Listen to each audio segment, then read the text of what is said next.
어머님, 이제 좀 추우세요? 버티기 힘들죠? 도장만 찍고 이만 사라지세요, 제발. 칠순잔치가 끝난 그 밤, 며느리는 시어머니를 뒤뜰 창고 기둥에 묶어놓고 시익 웃으며 자물쇠를 잠갔습니다. 쾅, 문이 닫히는 순간 박 여사의 낡은 휴대폰은 바닥에서 산산이 부서졌습니다. 이제 어머니를 찾을 사람은 아무도 없어요. 그렇게 모두가 끝났다고 믿은 바로 그 자리로 몇 시간 뒤 리무진 수십 대가 줄줄이 들어옵니다. 그리고 한 통의 전화로 시작된 그 밤의 진짜 주인이 세상 앞에 모습을 드러나게 되는데요. 좋아요와 구독을 눌러두시면 삶에 도움이 되는 이야기와 정보를 가장 편하게 받아보실 수 있습니다. 오늘의 사연 시작합니다. 박 여사의 칠순 잔치가 끝난 늦은 밤이었습니다. 한정식집 뒤뜰 창고는 싸늘한 기운이 돌았습니다. 박 여사가 거친 숨을 내쉬며 창고 기둥에 묶여 있었습니다. 밧줄이 손목을 조여왔습니다. 며느리 박수진이 창고 문을 열고 들어왔습니다. 수진이 박 여사의 뺨을 세게 내리쳤습니다. 어머니, 정신 차리세요. 박 여사가 천천히 고개를 들었습니다. 수진이 차갑게 웃었습니다. 오늘 이 잔치를 마지막으로 모든 걸 끝내겠어요. 더 이상 참을 수 없거든요. 수진이 가방에서 서류를 꺼냈습니다. 어머니가 도박에 미쳐서 집안을 거덜내신다고 민호에게 말했어요. 민호도 이제 어머니를 포기했다고요. 박 여사가 입술을 꾹 다물었습니다. 수진이 서류를 박 여사 앞에 내밀었습니다. 이 집 재산 포기 각서예요. 당장 도장 찍으세요. 아니면 이 추운 창고에서 밤을 새우셔야 해요. 박 여사가 고개를 저었습니다. 수진이 화를 냈습니다. 왜 이렇게 고집을 부리세요?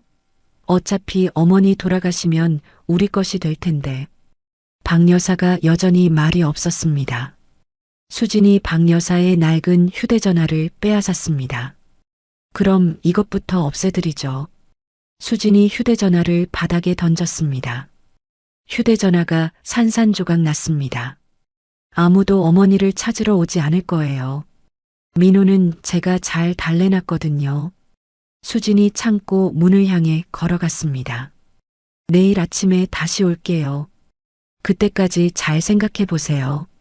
창고 밖에서 어린 아르바이트생이 수진을 보고 있었습니다.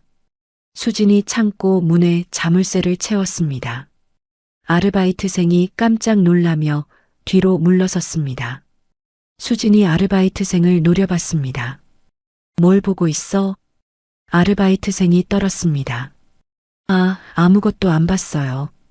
그래, 아무것도 본 게 없어야 해. 쓸데없이 입을 놀렸다가는 내 앞길도 끝이야. 수진이 식당 안으로 들어갔습니다. 남편 민호가 초조하게 기다리고 있었습니다. 일은 잘 됐어? 수진이 의자에 털썩 앉았습니다. 아직 버티시네. 하지만 날이 더 추워지면 알아서 찍을 거야. 민호가 불안해했습니다. 정말 괜찮을까? 어머니가 혹시라도. 걱정 마. 어머니는 우리가 생각하는 것보다 훨씬 약해. 하룻밤만 추위에 떨면 금세 포기할 거야. 수진이 하객들이 남긴 음식을 챙겼습니다. 이런 비싼 음식들이 남아서 다행이네. 내일 아침까지는 충분히 버틸 수 있겠어. 창고에 혼자 남은 박 여사가 묶인 손을 비틀어댔습니다. 밧줄이 손목에 파고들었지만 참았습니다. 박 여사가 한복 옷고름을 만졌습니다. 작은 놀이개 장식이 달려 있었습니다. 박 여사가 조심스럽게 놀이개를 뜯어냈습니다. 놀이개 뒷면에 작은 버튼이 숨어 있었습니다. 박 여사의 손이 떨렸습니다. 이게 정말 작동할까? 박 여사가 떨리는 손으로 버튼을 꾹 눌렀습니다. 놀이개에서 작은 불빛이 한번 깜빡였습니다. 같은 시각 진성그룹 본사 비서실에서 비상 알람이 울렸습니다. 최 회장이 자리에서 벌떡 일어났습니다. 컴퓨터 화면에 빨간 점이 깜빡이고 있었습니다. 총수님의 비상신호다. 최 회장이 급하게 전화를 걸었습니다. 모든 경호팀을 소집하라. 코드 오메가 발령이다. 비서가 놀라며 대답했습니다. 알겠습니다. 즉시 준비하겠습니다. 최 회장이 컴퓨터로 위치를 확인했습니다. 한정식 집? 총수님이 왜 거기에? 최 회장이 다시 전화를 걸었습니다. 민호 씨에게 연락해봐. 총수님의 아들이니까 뭔가 알고 있을 거야. 하지만 민호의 전화는 계속 꺼져 있었습니다. 수진의 지시대로 민호가 일부러 전화를 받지 않고 있었습니다. 최 회장이 주먹을 쥐었습니다. 총수님께 무슨 일이 생긴 거야? 당장 출발한다. 진성그룹의 모든 경호 인력이 움직이기 시작했습니다. 한정식 집을 향해 검은색 차량들이 출발했습니다. 창고에서 박 여사가 작은 미소를 지었습니다. 놀이개를 다시 한복 속에 숨겼습니다. 이제 시작이구나. 다음 날 이른 새벽 박 여사가 창고에서 의식을 잃어가고 있었습니다. 밤새 추위에 떤 몸이 축 늘어져 있었습니다. 수진이 창고 문을 열고 들어왔습니다. 어머니, 아직도 버티시는 거예요? 박 여사가 힘없이 고개를 들었습니다. 수진이 짜증을 냈습니다. 이럴 시간이 어디 있어요. 빨리 도장 찍으세요. 박 여사가 여전히 말이 없었습니다. 수진이 휴대전화를 꺼내 전화를 걸었습니다. 여보세요, 김 실장이세요? 저 박수진이에요. 부동산 건 좀 급하게 처리해 주세요. 전화 너머로 남자 목소리가 들렸습니다. 서류는 나중에 만들 테니까 일단 금매로 넘기세요. 빨리 해주세요. 김 실장이 당황한 목소리로 대답했습니다. 아, 그런데 부인. 그 부동산은 10년 전에 진성 법무팀에서 신탁 처리했어요. 본인이 아니면 거래가 절대 불가능해요. 수진이 순간 멈췄습니다. 진성이라고요? 진성그룹 말이에요? 네, 맞아요. 진성그룹 법무팀에서 직접 처리한 건이라서. 수진이 전화를 끊었습니다. 얼굴이 하얗게 질렸습니다. 진성그룹이라니. 어머니가 그 집 하녀라도 했나? 수진이 고개를 저었습니다. 아니야, 그냥 이름이 같을 뿐이야. 우연의 일치겠지. 수진이 민호에게 전화를 걸었습니다.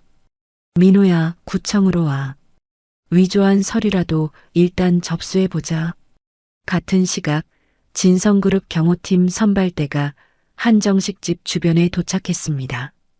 검은 정장을 입은 남자들이 조용히 상황을 파악했습니다. 경호팀장이 어제 아르바이트생을 찾아냈습니다. 너 어제 여기서 일했지? 아르바이트생이 떨면서 대답했습니다. 네, 맞아요. 어젯밤에 뭔가 이상한 거 못 봤어? 아르바이트생이 두리번거렸습니다. 그런데 말하면 저한테 해 끼치지 않을까요? 경호팀장이 신분증을 보여줬습니다. 우리가 너를 보호해 줄게. 안전하게 해줄 테니까 본대로 말해봐. 아르바이트생이 떨리는 목소리로 말했습니다. 사모님이 할머니를 창고에 가뒀어요. 그리고 협박도 했어요. 경호팀장이 무전기를 들었습니다. 회장님, 상황 파악됐습니다.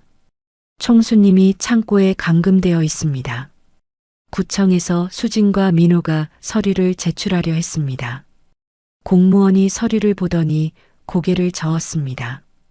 이 서류는 접수할 수 없습니다. 진성 법무팀의 확인서가 필요해요. 수진이 화를 냈습니다. 진성 법무팀이 뭐길래 자꾸 나와요? 공무원이 당황했습니다. 모르시나요? 이 부동산은 진성그룹에서 관리하고 있어요. 특별관리 대상이라서. 수진이 민호의 팔을 잡아 끌었습니다. 나가자. 뭔가 이상해. 밖으로 나온 수진이 민호에게 화를 냈습니다. 어머니가 우리 몰래 재산을 다 빼돌리신 거야. 진성그룹에 넘기신 거라고. 민호가 어리둥절했습니다. 그럴 리가요. 어머니가 그런 큰 회사를 어떻게 알아요? 그러니까 우리를 속이신 거잖아. 가난한 척하면서 알고 보니 재산이 있었던 거야. 같은 시각 경호팀이 한정식 집 사장에게 CCTV를 요청했습니다. 사장이 당황하며 대답했습니다. 죄송해요. 어젯밤 영상이 다 삭제됐어요. 누가 지웠는지 경호팀장이 최 회장에게 보고했습니다. 회장님, CCTV는 삭제됐지만 목격자 증언은 확보했습니다. 최 회장이 단호하게 말했습니다. 더 이상 기다릴 수 없다. 지금 당장 출발한다. 최 회장이 비서에게 지시했습니다. 진성 법무팀과 이사들에게도 연락해. 비상사태야. 한정식 집에서 직원이 사장에게 달려왔습니다. 사장님, 밖에 검은 정장 입은 사람들이 계속 돌아다녀요. 사장이 수진에게 전화를 걸었습니다. 수진 씨, 뭔가 이상해요. 정체불명의 사람들이. 수진이 전화를 받고 얼굴이 하얗게 질렸습니다. 뭔가 틀어지고 있어. 수진이 급하게 또 다른 번호로 전화를 걸었습니다. 여보세요, 황 실장이세요? 저 박수진이에요. 구급차 하나 급하게 보내주세요. 할머니 하나 요양원으로 모셔야 해요. 당장이요. 수진이 전화를 끊고 민호를 재촉했습니다. 빨리 식당으로 가자. 어머니를 다른 곳으로 옮겨야 해. 민호가 불안해했습니다. 무슨 일인데 이렇게 급해요? 설명할 시간 없어. 빨리 움직여. 수진과 민호가 급하게 한정식 집으로 향했습니다. 하지만 이미 늦었습니다. 멀리서 검은색 리무진 행렬이 나타나기 시작했습니다. 뒤뜰에 도착하는 순간 요란한 사이렌 소리가 들렸습니다. 골목 어귀로 하얀 구급차가 들어왔습니다. 수진이 안도의 한숨을 쉬었습니다. 다행이야. 이제 어머니를 옮기기만 하면. 그때 더 큰 굉음이 들려왔습니다. 검은색 리무진들이 줄지어 골목으로 들어섰습니다. 한 대, 두 대, 세 대. 끝이 보이지 않았습니다. 수진이 입을 벌린 채 서 있었습니다. 이게 뭐야? 리무진들이 한정식 집 주차장을 가득 메웠습니다. 각 차량에서 검은 정장을 입은 경호원들이 내렸습니다. 경호원들이 구급차를 순식간에 포위했습니다. 구급차 기사가 당황했습니다. 이게 무슨 상황이야? 가장 뒤에서 최고급 리무진이 도착했습니다. 차에서 최 회장이 내렸습니다. 경호원들이 최 회장을 호위하며 창고 쪽으로 향했습니다. 근처에서 인터넷 방송을 하던 블로거가 이 광경을 봤습니다. 이거 완전 대박이네. 여러분, 지금 엄청난 일이 벌어지고 있어요. 블로거가 휴대전화로 실시간 방송을 시작했습니다. 진성그룹 최 회장이 나타났어요. 이게 무슨 상황인지. 수진이 최 회장을 보고 다리가 풀렸습니다. 최 회장님? 왜 이런 분이 여기에? 수진이 급하게 최 회장 앞을 막아섰습니다. 회장님, 죄송해요. 저희 어머니가 치매가 심하셔서 요양원에 모시려던 참이에요. 최 회장이 차갑게 수진을 밀어냈습니다. 비켜. 최 회장이 경호원들에게 지시했습니다. 창고 문을 부수어라. 경고원들이 즉시 창고 문을 붙였습니다. 쾅! 창고 문이 활짝 열렸습니다. 기둥에 묶인 박 여사의 모습이 드러났습니다. 한복이 구겨지고 머리가 흐트러진 초라한 모습이었습니다. 최 회장이 박 여사를 보자마자 무릎을 꿇었습니다. 총수님, 늦어서 죄송합니다. 최 회장의 목소리가 떨렸습니다. 눈물이 흘러내렸습니다. 블로거가 흥분해서 중계했습니다. 여러분, 지금 진성그룹 최 회장이 무릎 꿇고 있어요. 총수님이라고 불렀어요. 인터넷이 순식간에 뒤집혔습니다. 실시간 댓글이 폭발했습니다. 진성그룹 총수가 감금됐다고? 이거 실화야? 세기의 스캔들이다. 민호가 뒤늦게 현장에 도착했습니다. 믿을 수 없는 광경에 입이 떡 벌어졌습니다. 이게 뭐야? 어머니가 총수라고? 최 회장이 직접 박 여사의 밧줄을 풀었습니다. 박 여사가 최 회장의 부축을 받으며 일어났습니다. 최 회장이 새 위성 전화를 건넸습니다. 총수님, 진성 법무팀에게 연락하시겠습니까? 박 여사가 전화를 받았습니다. 목소리가 차갑게 변했습니다. 법무팀장에게 연결해줘. 잠시 후 박 여사가 말했습니다. 모든 법적 조치를 즉시 시행해. 불법 감금과 존속 폭행 혐의로 고소하고. 수진이 믿을 수 없다는 표정으로 외쳤습니다. 이게 무슨 말이에요? 어머니가 진성그룹 총수라고요? 최 회장이 경고원들에게 지시했습니다. 이 두 사람을 즉시 경찰에 신고해라. 불법 감금과 존속 폭행 혐의다. 어제 수진에게 협박당했던 아르바이트생이 달려왔습니다. 경찰에게 용기 내어 말했습니다. 저 여자가 할머니를 때리고 창고에 가뒀어요. 제가 다 봤어요. 민호가 충격에 휩싸였습니다. 어머니가 정말 진성그룹이. 민호가 그 자리에서 기절했습니다. 쓰러지는 민호를 경호원이 받았습니다. 박 여사가 수진을 차갑게 내려다봤습니다. 네가 원하던 게 이거였지? 내 재산이. 수진이 떨면서 말했습니다. 어머니. 저희가 몰랐어요. 정말 몰랐다고요. 박 여사가 고개를 돌렸습니다. 더 이상 그들을 보려 하지 않았습니다. 최 회장이 박 여사를 리무진으로 모셨습니다. 총수님, 병원부터 가시겠습니까? 박 여사가 고개를 끄덕였습니다. 그래, 이제 정리할 일이 많다. 리무진이 출발하자 블로거의 방송이 더욱 뜨거워졌습니다. 여러분, 진성그룹에 숨겨진 총수가 친아들에게 감금당한 충격적인 사건이었습니다. 경찰이 도착해 수진과 의식을 잃은 민호를 연행했습니다. 한정식 집 주변이 아수라장이 됐습니다.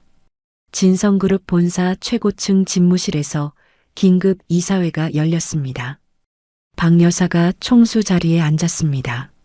수십 년 만에 본 모습으로 돌아온 것이었습니다. 이사들이 일제히 머리를 숙였습니다. 전설로만 듣던 창업주의 등장에 모두 경악했습니다. 박 여사가 차분하게 말했습니다. 여러분, 오랜만입니다. 김 이사가 떨리는 목소리로 물었습니다. 총수님, 그동안 어떻게 지내셨습니까? 박 여사가 창밖을 바라봤습니다. 평범한 할머니로 살았습니다. 아들 곁에서 말이죠. 이사들이 숨을 죽였습니다. 그 아들이 어머니를 감금했다는 사실을 모두 알고 있었습니다. 최 회장이 보고를 시작했습니다. 총수님, 수진과 민호는 구속 수사 중입니다. 형량은 3년 정도로 예상됩니다. 박 여사가 고개를 끄덕였습니다. 그들이 사용하던 모든 카드와 계좌를 동결시켜라. 법무팀장이 나섰습니다. 총수님, 형사 고소와 별개로 상속결격 사유 검토도 진행하겠습니다.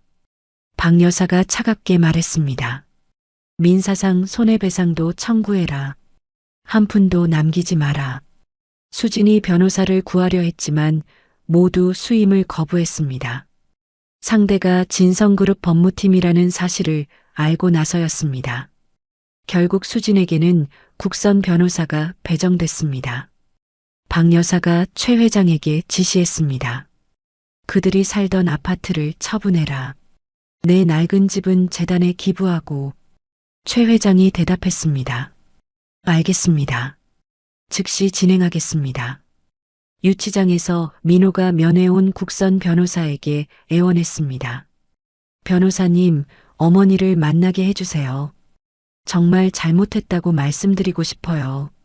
국선 변호사가 고개를 저었습니다. 어머님께서 면회를 거부하셨습니다. 민호가 무릎을 꿇었습니다. 제발요. 한 번만이라도. 불가능합니다. 더 이상 말씀드릴 것도 없고요.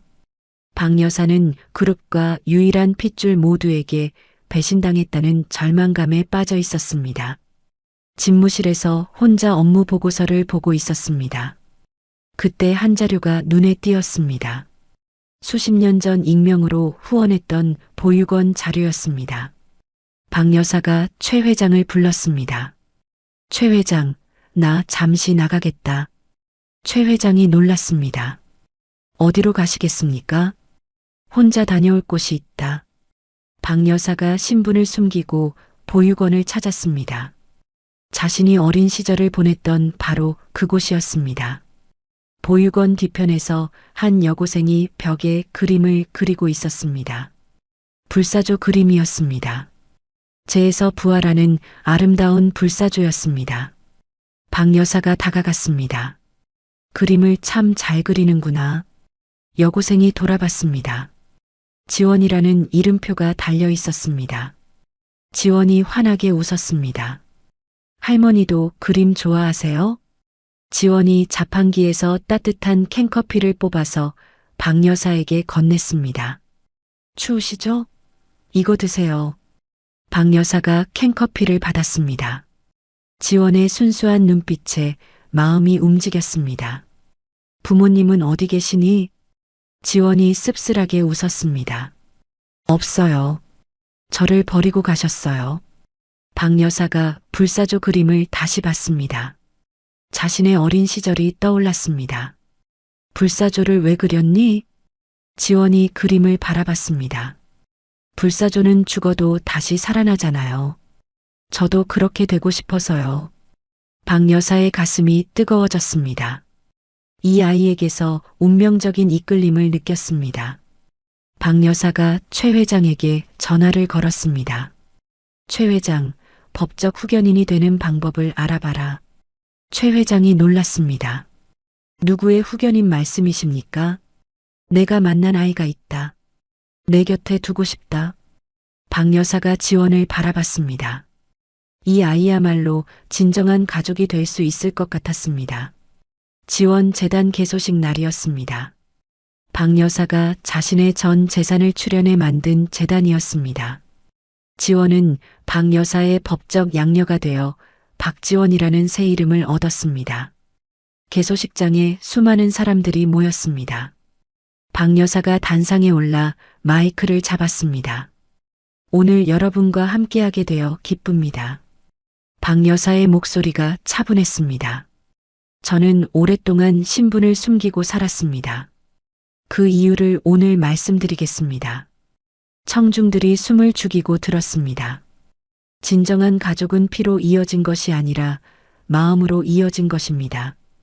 박 여사가 지원을 바라봤습니다. 가장 가까운 핏줄에게 버림받았지만 가장 절망적인 순간에 진정한 가족을 만났습니다. 박 여사가 지원의 손을 잡았습니다. 지원이 눈물을 글썽였습니다. 이 재단의 첫 번째 사업은 노인 학대 피해자를 위한 법률 지원입니다. 박수가 터져 나왔습니다. 혼자서는 힘들어도 함께라면 할 수 있습니다. 개소식 후 지원의 첫 번째 미술 전시회가 열렸습니다. 재단이 주최한 행사였습니다. 유명한 미술평론가가 지원의 그림 앞에서 감탄했습니다. 이 불사조 그림을 보세요. 절망 속에서 피어난 희망의 증거입니다. 기자들이 몰려들었습니다. 작가님, 이 그림에 특별한 의미가 있나요? 지원이 박 여사를 바라보며 대답했습니다. 제게 새 생명을 주신 분이 계세요. 그분처럼 저도 다시 태어났거든요. 전시회장 한쪽에 지원이 그린 박 여사의 초상화가 걸려 있었습니다. 따뜻한 미소를 짓고 있는 박 여사의 모습이었습니다. 박 여사가 그 그림을 바라보며 생애 가장 평화로운 미소를 지었습니다. 칠순 잔칫날의 악몽이 완전히 사라진 순간이었습니다. 같은 시각 찜질방에서 수진과 민호가 라면을 먹고 있었습니다. 만기 출소한 지 몇 달이 지났지만 여전히 빈털털이었습니다. 민호가 힘없이 말했습니다. 몸이 아파서 일도 제대로 못하겠어. 수진이 짜증을 냈습니다. 그러게 왜 그때 어머니한테 잘하지 못했어. 찜질방 TV에서 재단 개소식 뉴스가 나왔습니다. 박 여사와 지원의 행복한 모습이 화면에 비쳤습니다. 수진이 TV를 보고 이를 갈았습니다. 저 할망구가 저렇게 잘 살고 있어. 수진의 눈에 질투와 분노가 가득했습니다. 복수해야 해. 어떻게든 복수하고 말 거야. 수진이 뉴스를 자세히 봤습니다. 박 여사가 정기적으로 병원을 출입한다는 내용이 나왔습니다. 그래, 병원이면 기회가 있을 거야. 수진이 민호를 재촉했습니다. 당장 나가서 일 구해와. 돈이 필요해. 민호가 고개를 저었습니다. 몸이 안 좋다고 했잖아. 수진이 소리쳤습니다. 그래도 해야 해. 안 하면 길거리에서 잘 거야. 수진이 병원 근처를 몇 번 돌아다녔습니다. 청소 용역업체 직원들의 동선을 파악했습니다. 그 중에서 도박 빚에 시달리는 청소부를 찾아냈습니다. 수진이 그 청소부에게 접근했습니다. 혹시 돈이 필요하신가요? 청소부가 의심스럽게 봤습니다. 왜요? 간단한 일만 해주시면 좋은 돈을 드릴게요. 재단 개소식 파티가 끝나갈 무렵이었습니다. 박 여사가 지원의 부축을 받으며 퇴장하고 있었습니다. 기자들의 플래시가 터졌습니다. 박 여사가 갑자기 현기증을 느끼며 휘청거렸습니다. 어머니, 지원이 급하게 박 여사를 부축했습니다. 최 회장이 달려왔습니다. 총수님 괜찮으십니까? 박 여사가 힘없이 대답했습니다. 좀 어지러우니 병원에 가자. 한 기자가 이 장면을 포착했습니다. 다음 날 작은 기사가 났습니다. 박 여사 건강 이상설이라는 제목이었습니다. 수진이 그 기사를 보고 미소를 지었습니다. 이제 시작이야. 바로 다음 날이었습니다. 박 여사가 재단 회의실에서 노인 학대 피해자 법률지원팀과 회의를 하고 있었습니다. 피해자들을 위한 쉼터도 필요할 것 같은데요. 박 여사가 자료를 보다가 갑자기 얼굴을 찌푸렸습니다. 극심한 복통이 밀려왔습니다. 아!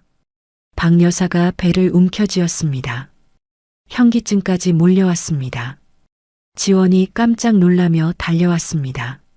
어머니, 어디가 아프세요? 박 여사가 식은땀을 흘리며 쓰러졌습니다. 지원이 즉시 119에 신고했습니다. 여보세요. 응급실 좀 불러주세요. 박 여사가 진성그룹 BVIP 병동으로 긴급 이송됐습니다. 주치의인 김 박사가 직접 맞이했습니다. 김 박사는 수십 년 전 박 여사의 익명 후원으로 의대를 졸업한 세계적인 종양내과 권위자였습니다. 총수님, 정밀 검사를 해봐야겠습니다. 김 박사가 심각한 표정으로 말했습니다. 검사 결과가 나오기까지 지원이 불안하게 기다렸습니다. 최 회장도 병원으로 달려왔습니다. 지원아, 총수님 상태는 어떠니?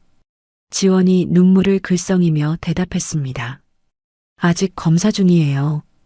김 박사가 검사실에서 나왔습니다. 얼굴이 어두웠습니다. 지원 양, 최 회장님, 잠깐 이야기 좀 할까요?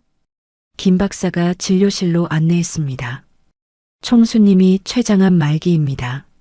지원이 충격을 받아 주저앉았습니다. 말기라니요? 그럼 얼마나? 김 박사가 무거운 목소리로 말했습니다. 6개월 정도로 보입니다.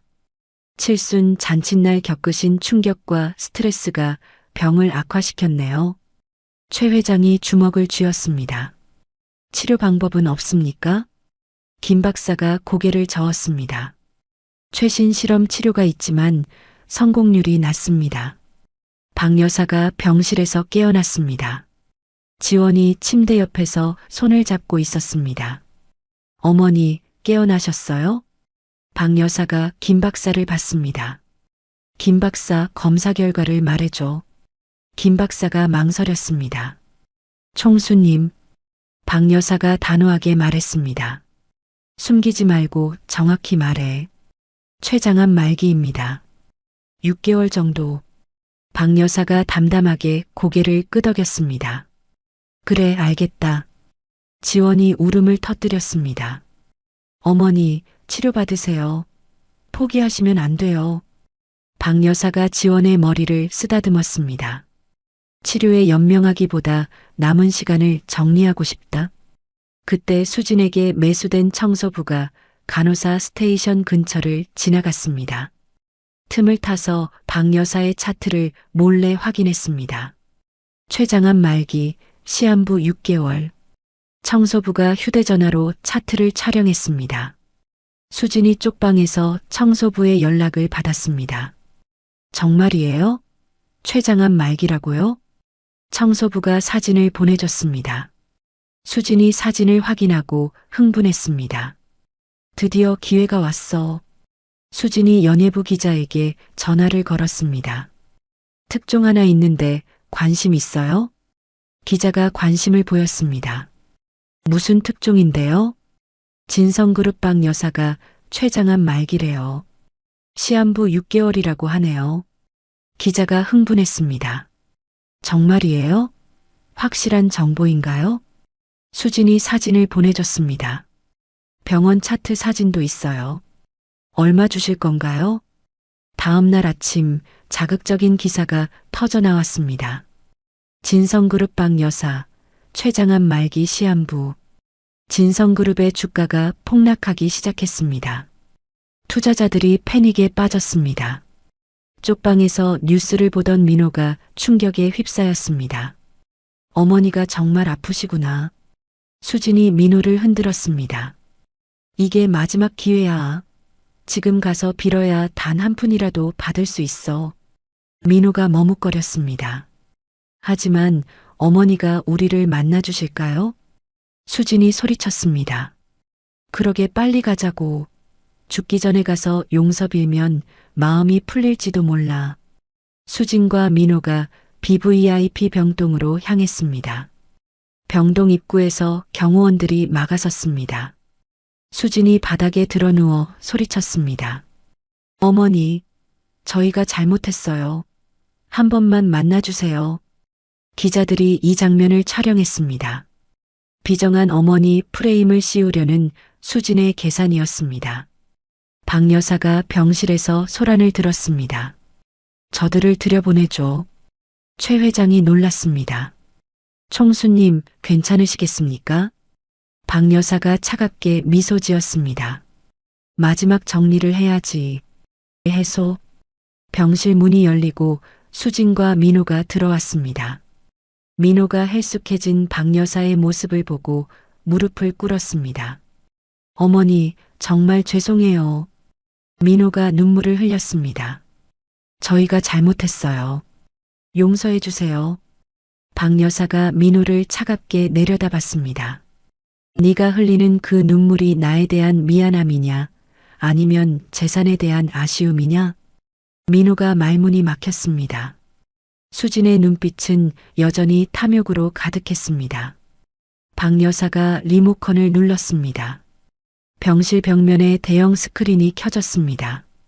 이것부터 보고 이야기하자. 화면에 칠순 잔칫날 창고 CCTV가 나타났습니다. 최 회장이 복구한 영상이었습니다. 수진이 박 여사를 때리고 협박하는 장면이 생생했습니다. 어머니가 도박에 미쳐서 집안을 거덜낸다고 거짓말했지? 수진이 화면을 보고 얼굴이 하얗게 질렸습니다. 박 여사가 다른 자료를 화면에 띄웠습니다. 민호가 수년간 박 여사의 생활비를 횡령한 계좌 이체 내역이었습니다. 민호야, 넌 내 돈으로 수진이를 먹여 살렸구나. 민호가 덜덜 떨었습니다. 어머니, 그건... 박 여사가 손을 들어 말을 막았습니다. 네가 나를 뒤뜰에 묶었던 그날 나는 너희를 이미 자식으로 포기했다. 그때 병실 문이 열렸습니다. 최 회장의 안내로 진성법무팀 변호사 3명과 공증인이 들어왔습니다. 변호사가 서류를 꺼냈습니다. 유 원장 공증을 시작하겠습니다. 박 여사가 또렷하게 말했습니다. 나 박순희는 내 모든 재산을 법적 양녀인 박지원에게 상속한다. 수진이 발끈했습니다. 이건 무효야. 친아들 민호의 유류분 반환 청구 소송을 걸겠어. 변호사가 냉정하게 대답했습니다. 민법 제1004조에 의거해서 피상속인을 상대로 중대한 범죄를 저지른 자는 상속 결격자가 됩니다. 수진이 소리쳤습니다. 무슨 소리야? 그게 무슨 범죄라고. 변호사가 서류를 보여줬습니다. 민호 씨는 존속 감금과 사기 미수 혐의로 징역 3년을 선고받았습니다. 유류분을 포함한 모든 상속 자격을 법적으로 박탈당했어요. 민호가 충격을 받고 주저앉았습니다. 그럼 저는 정말 아무것도. 박 여사가 차갑게 말했습니다. 네가 선택한 길이다. 수진이 박 여사의 침대로 달려들려 했습니다. 이 할망구가. 경호원들이 즉시 수진을 막았습니다. 수진이 발버둥치며 끌려나갔습니다. 놓아, 놓으라고. 민호가 병실 문 앞에서 망연자실하게 앉았습니다. 박 여사는 그를 끝까지 돌아보지 않았습니다. 병실에는 박 여사와 지원, 최 회장만 남았습니다. 무거운 침묵이 흘렸습니다. 박 여사가 지원의 손을 잡았습니다. 지원아, 재단을 잘 부탁한다. 지원이 눈물을 흘렸습니다. 어머니, 아직 포기하시면 안 돼요. 박 여사가 미소 지었습니다. 나처럼 상처받은 아이들을 보듬어 달라. 지원이 박 여사의 품에 안겼습니다. 할머니, 아니, 어머니, 저를 만나주셔서 감사해요. 박 여사가 지원의 머리를 쓰다듬었습니다. 너를 만난 게 내 생애 가장 큰 행운이었다. 최 회장도 눈물을 글썽였습니다. 총수님, 정말 감사했습니다. 박 여사가 창밖을 바라봤습니다. 칠순 잔칫날의 악몽에서 완전히 벗어난 평화로운 미소를 지었습니다. 이제 마음이 편하다. 박 여사가 지원과 최 회장이 지켜보는 가운데 조용히 눈을 감았습니다. 숨결이 점점 약해졌습니다. 병실에 고요한 정적이 흘렀습니다. 진정한 가족과 함께한 마지막 순간이었습니다. 지원이 박 여사의 손을 꼭 잡고 속삭였습니다. 어머니 사랑해요. 박 여사가 마지막으로 작은 미소를 짓고 영원한 잠에 들었습니다. 박 여사의 장례식이 진성그룹 그룹장으로 성대하게 치러졌습니다. 지원이 상주 자리에서 꿋꿋하게 조문객들을 맞이했습니다. 장례식장 한편에 보육원 원장이 눈물을 흘리며 서 있었습니다. 칠순 잔칫날 용기 내어 증언했던 아르바이트생도 와 있었습니다. 총수님이 저에게 장학금을 주셨어요. 정말 좋은 분이셨는데. 아르바이트생이 흐느끼며 말했습니다. 장례식장 입구에서 민호가 출입을 거부당했습니다. 경호원이 단호하게 막아섰습니다. 죄송합니다. 들어가실 수 없습니다. 민호가 멀리 언덕 위로 올라갔습니다. 초점 없는 눈으로 장례 행렬을 바라봤습니다. 손에는 술병이 들려 있었습니다. 어머니, 정말 죄송해요. 민호가 술을 마시며 중얼거렸습니다. 장례식이 끝난 후 지원이 공식적으로 지원재단 2대 이사장에 취임했습니다. 동시에 진성그룹 최대 주주가 되었습니다. 지원의 첫 번째 업무 지시였습니다. 박 여사님이 거부하셨던 췌장암 실험 신약을 진성병원에서 모든 환자에게 무상으로 지원해 주세요. 김 박사가 감동했습니다. 정말 의미 있는 일이네요. 총수님께서 기뻐하실 것 같아요.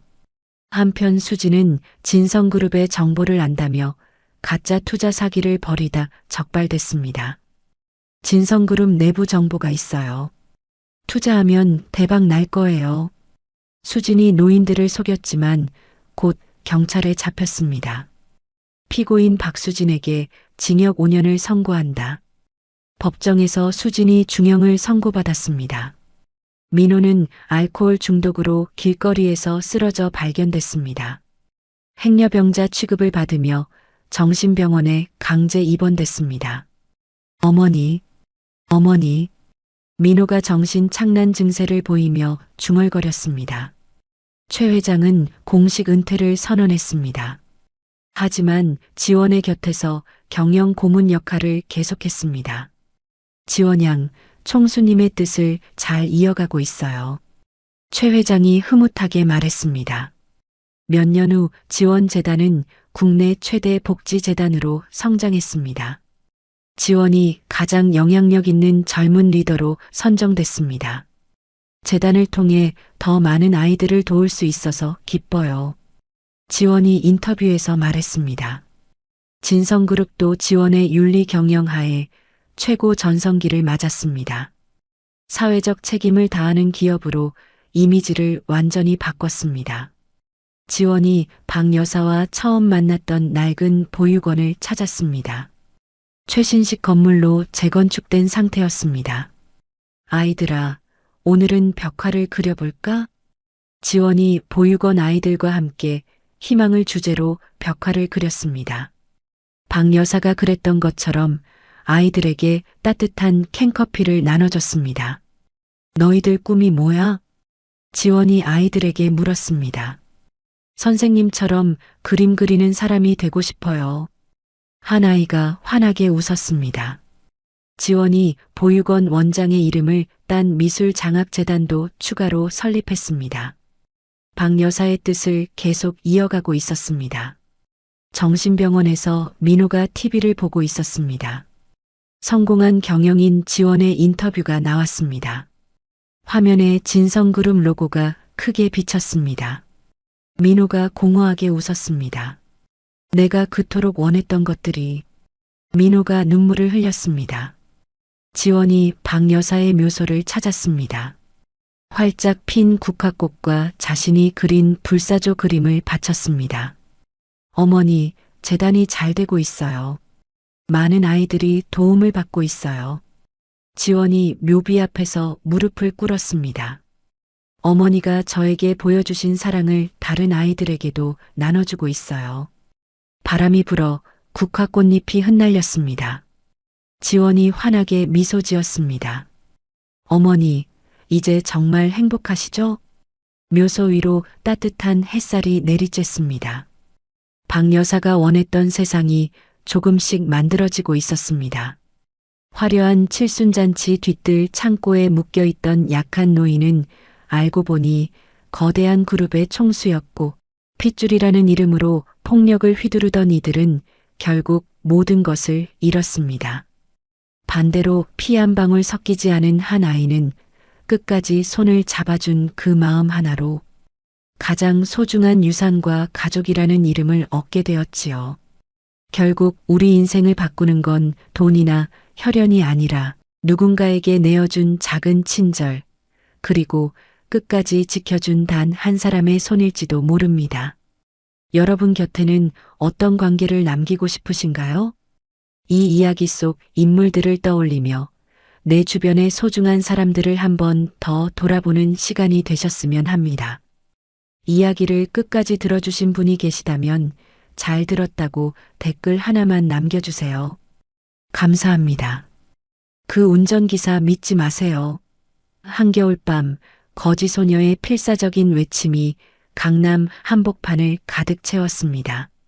그 순간 검은 벤츠 안에서 떨어진 것은 독가스 캡슐이었고 재벌 회장의 목숨을 구한 것은 맨발의 20세 소녀였습니다. 너 혹시 윤희의 딸이니니? 회장의 떨리는 목소리에 소녀의 눈에서 눈물이 흘러내렸습니다. 17년 동안 숨겨진 충격적인 비밀이 그날 밤 드러나기 시작했습니다. 하지만 이것은 시작에 불과했습니다. 납치와 배신, 그리고 죽음의 문턱에서 피어난 기적까지 한 소녀의 운명을 바꾼 그날 밤의 진실이 지금 공개됩니다. 좋아요와 구독을 눌러두시면 삶에 도움이 되는 이야기와 정보를 가장 편하게 받아보실 수 있습니다. 오늘의 사연 시작합니다. 한겨울밤 11시 서울 강남구 대한그룹 본사 앞 거리는 차가운 바람에 휩싸여 있었습니다. 높이 솟은 빌딩들 사이로 매서운 바람이 불어와 거리의 쓰레기들을 이리저리 흩날렸습니다. 민서가 떨리는 손으로 편의점 쓰레기통을 뒤지고 있었습니다. 20세 소녀의 얼굴은 추위에 빨갛게 얼어 있었고 낡은 패딩 점퍼는 곳곳이 헤어져 있었습니다. 오늘도 아무것도 없네. 민서가 작게 중얼거리며 다음 쓰레기통으로 발걸음을 옮겼습니다. 지난 3일 동안 제대로 된 음식을 먹지 못해 다리에 힘이 들어가지 않았습니다. 그때 대한그룹 본사 지하 주차장에서 검은색 벤츠 한 대가 올라왔습니다. 차에서 내린 중년 남성은 정갈한 정장 차림으로 품격 있는 모습이었습니다. 강태준이 피곤한 표정으로 시계를 확인했습니다. 오늘도 늦었네. 집에 가면 또 잔소리겠지. 태준이 혼자 말하며 대기하고 있던 또 다른 벤츠를 향해 걸어갔습니다. 운전석에서 내린 박성호가 공손하게 인사했습니다. 회장님, 수고 많으셨습니다. 박성호가 차 문을 열며 말했습니다.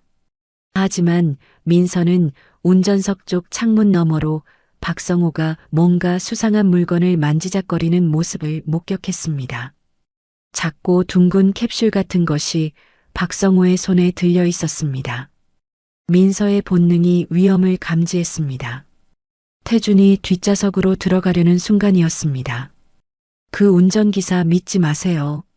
민서가 목청껏 외치며 태준을 향해 달려왔습니다. 놀란 태준이 차에 타려던 발걸음을 멈췄습니다. 박성호가 당황한 표정으로 손에 들고 있던 독가스 캡슐을 바닥에 떨어뜨렸습니다. 캡슐이 아스팔트 바닥에 떨어지며 톡 하는 소리를 냈습니다. 이게 뭐야? 태준이 바닥에 굴러다니는 캡슐을 보며 물었습니다. 그때 태준의 경호팀이 급히 달려와 박성호를 제압했습니다. 수석경호원 김대철이 박성호의 팔을 뒤로 꺾으며 바닥에 눌렀습니다. 회장님, 안전한 곳으로 피해주세요. 김대철이 급하게 말했습니다. 민서가 거친 숨을 몰아쉬며 태준을 바라봤습니다. 태준은 민서의 맑은 눈동자를 보는 순간 이상한 기시감을 느꼈습니다. 당신 혹시... 태준이 민서를 자세히 들여다보며 말을 꺼냈습니다. 민서의 얼굴 윤곽과 눈매가 17년 전 첫사랑 윤희를 떠올리게 했습니다.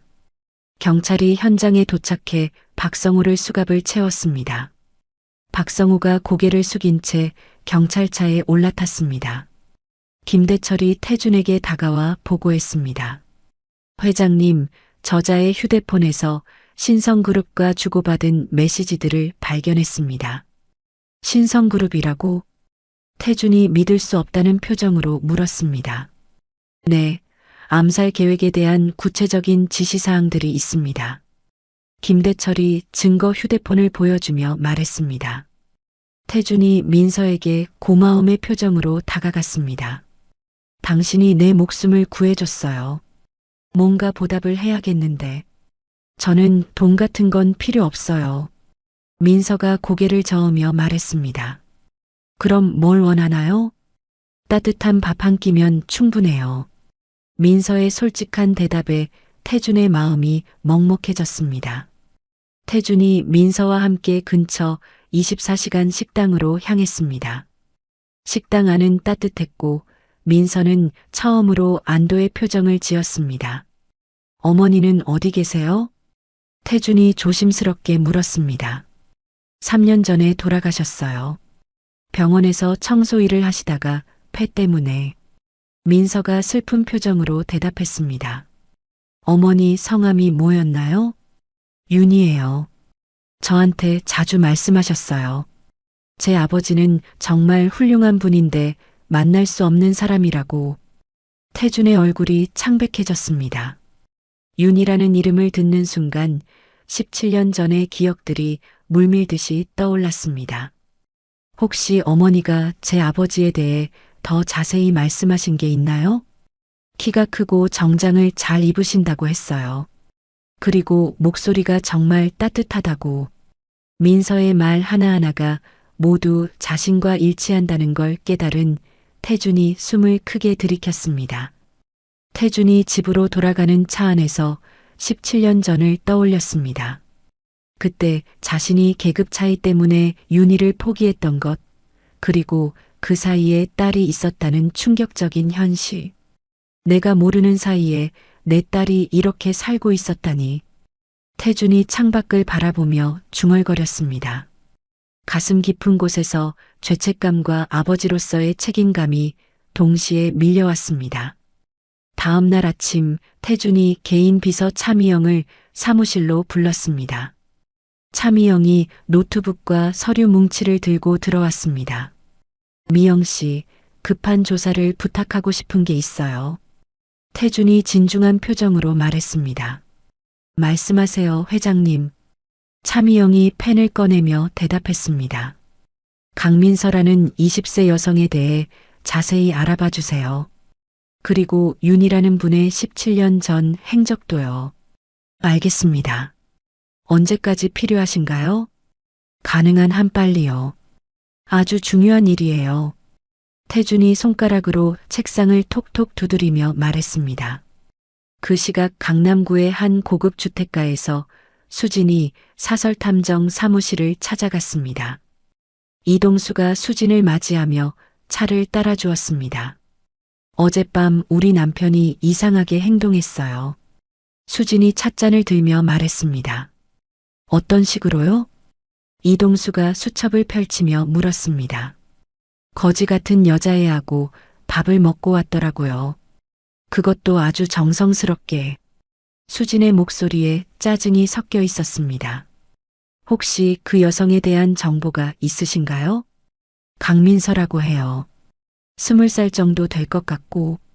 수진이 가방에서 몰래 찍은 사진을 꺼냈습니다. 한편 서울대학교 캠퍼스에서 현우가 친구들과 점심을 먹고 있었습니다. 야, 너희 아버지가 거지한테 밥 사줬다면 어떻게 하겠어? 현우가 화가 난 표정으로 물었습니다. 그냥 무시하지 뭐. 거지 따위가 뭘 할 수 있겠어? 친구 중 한 명이 대수롭지 않게 대답했습니다. 근데 우리 아버지는 그 여자를 계속 챙기려고 해. 정말 이해가 안 돼. 현우가 젓가락을 내려놓으며 말했습니다. 그때 민서는 태준이 얻어준 작은 고시원에서 검정고시 문제집을 펼치고 있었습니다. 낡은 책상 위에 공부 자료들이 가지런히 놓여 있었습니다. 어머니, 제가 정말 공부를 할 수 있을까요? 민서가 창가에 놓인 어머니 사진을 보며 혼잣말했습니다. 오후에 차미영이 조사 결과를 가지고 태준을 찾아왔습니다. 회장님, 조사가 끝났습니다. 차미영이 두툼한 파일을 책상에 놓으며 말했습니다. 어떤 결과가 나왔나요? 태준이 파일을 열어보며 물었습니다. 민서 씨의 출생신고서와 윤희 씨의 병원 기록을 확인했습니다. 차미영이 서류들을 정리하며 설명했습니다. 출생일이 17년 전 10월 15일로 되어 있네요. 태준이 서류를 자세히 들여다보며 말했습니다. 그리고 더 중요한 사실을 발견했습니다. 차미영이 다른 서류를 꺼내며 말했습니다. 뭔가요? 윤희 씨가 17년 전에 회장님 아버님을 만났다는 기록이 있습니다. 태준의 손이 서류 위에서 멈췄습니다. 내 아버지를요?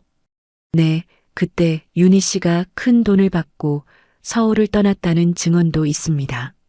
차미영이 조심스럽게 말했습니다. 태준의 얼굴이 굳어졌습니다. 아버지가 윤희에게 돈을 주고 자신과의 만남을 끊게 했다는 진실을 알게 된 것입니다. 그럼 윤희는 임신 사실을 숨기고 혼자 아이를 낳은 거군요. 태준이 주먹을 꽉 쥐며 말했습니다. 그 시각 이동수가 수진에게 조사 결과를 보고하고 있었습니다. 부인, 중요한 사실을 발견했습니다. 이동수가 사진들을 테이블에 펼치며 말했습니다. 뭘 발견했다는 거예요? 수진이 긴장한 표정으로 물었습니다. 회장님이 17년 전에 윤이라는 여성과 교제하셨더군요. 그래서요? 그 윤희 씨가 민서 씨의 어머니입니다. 수진의 얼굴이 창백해졌습니다. 설마 그 여자가 우리 남편이? 네, 아마도 그럴 가능성이 높습니다. 이동수가 고개를 끄덕이며 대답했습니다. 수진이 집으로 돌아와 태준을 기다렸습니다. 거실 소파에 앉아 손톱을 물어뜯으며 초조해했습니다. 태준이 집에 들어오자 수진이 벌떡 일어났습니다. 당신, 나한테 할 말 없어? 수진이 날카로운 목소리로 물었습니다. 무슨 말이야? 태준이 넥타이를 느슨하게 풀며 대답했습니다. 그 민서라는 여자 말이야. 혹시 당신 딸 아니야? 수진의 직격탄에 태준이 말문이 막혔습니다. 어떻게 알았어? 사람을 시켜서 알아봤어. 윤이라는 여자와 당신이 17년 전에 만났다는 것도 다 알아. 수진이 화를 내며 말했습니다. 수진아, 나도 모르고 있었어. 어젯밤에야 알게 됐어.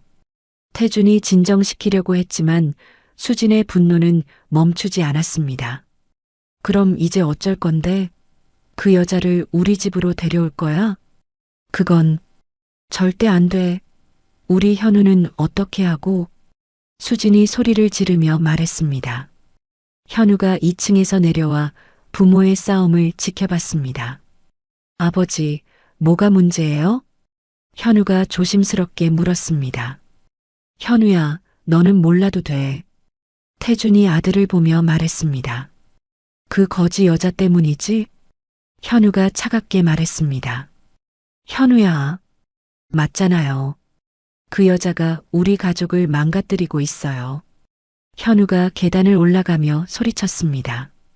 민서가 서울역 매표소 앞에서 야간버스 시간표를 보고 있었습니다. 큰 배낭을 메고 서 있는 모습이 쓸쓸해 보였습니다. 부산행 밤 11시 차 맞죠? 민서가 매표소 직원에게 물었습니다. 네, 맞습니다. 표 끊으시겠어요? 네, 한 장 주세요.